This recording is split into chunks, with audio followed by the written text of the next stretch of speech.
So today I've been having a break from working on the layout electronics, and I came across this old Hornby signal box I had, which unfortunately it's about 28 years old, and obviously this used to come with stickers that covered the brickwork and the roof, and this had deteriorated so much, so I thought, right, do I completely redesign or do I try and bring this back to life?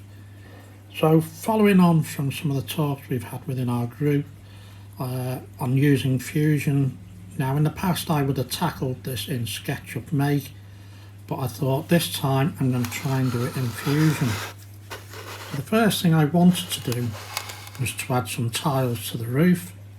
So this has been done again.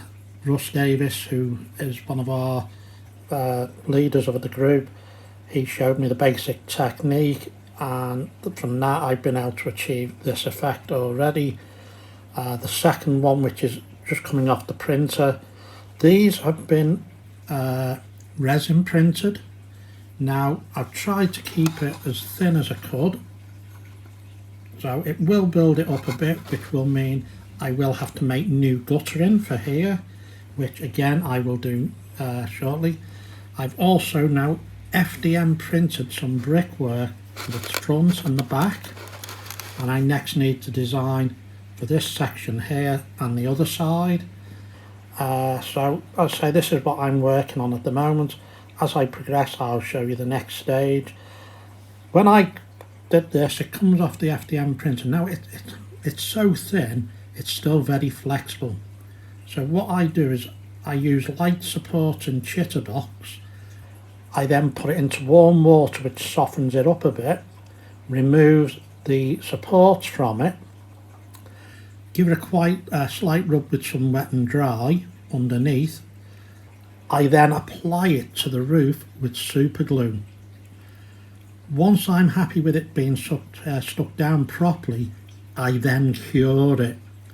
Now obviously this has had a quick coat of grey primer added already, and I think it will need weathering. Once I get the other section in, I'll make the guttering. They might end up being stuck permanently to this, but for me this is such a nice model, it's a shame to waste it, because Hornby actually put quite a bit of work into here. This is ridged, and then he just went for the stickers here. Now obviously they made it so you could have it for different areas, Great Western or whatever. So now I'm just trying to bring some life back into this model. So I'll show you shortly the second stage of the roof being fitted. So here you can see the roof section within Chitterbox. Now I am still getting used to this version of Chitterbox. I may show some more details in the next video on how I do set this up. But here you can see the orientation I have the model in, and I'm using light supports. I do add extra supports, i.e. the medium type down this end, just to help with adhesion at the first few layers of the roof section. And I'll show you these when they come off the printer. The next stage is into the wash and cure.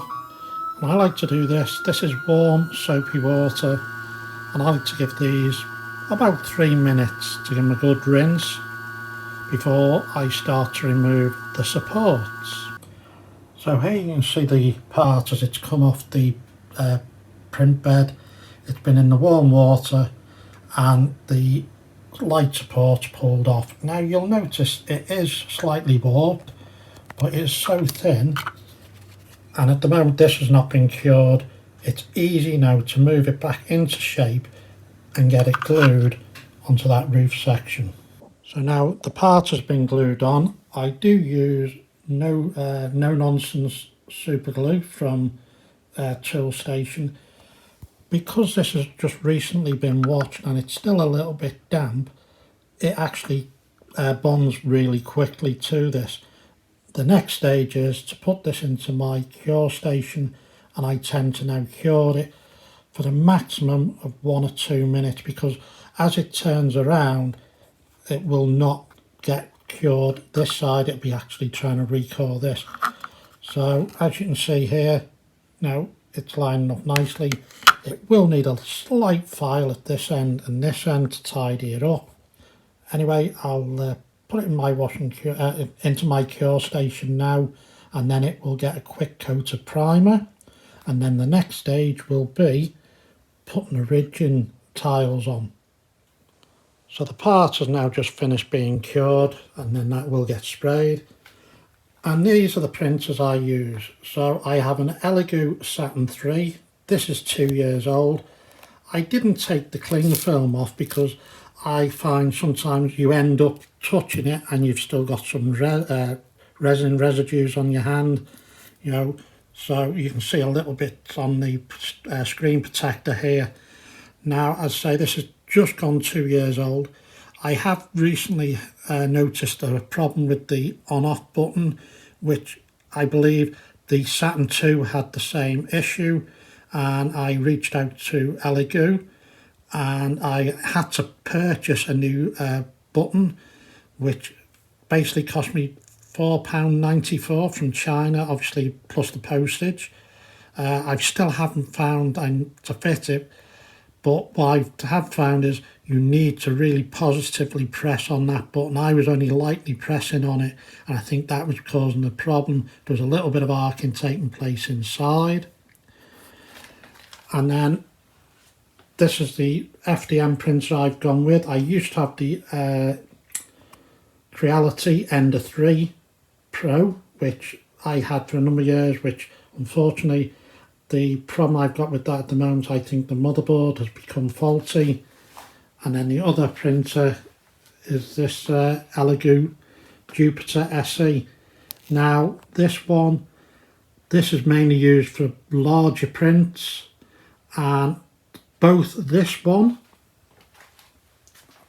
and the Saturn both have got the heater units inside them, and this has made a vast difference to printing. This room tends to stay around the 12 degrees at the coldest, then normally around 16.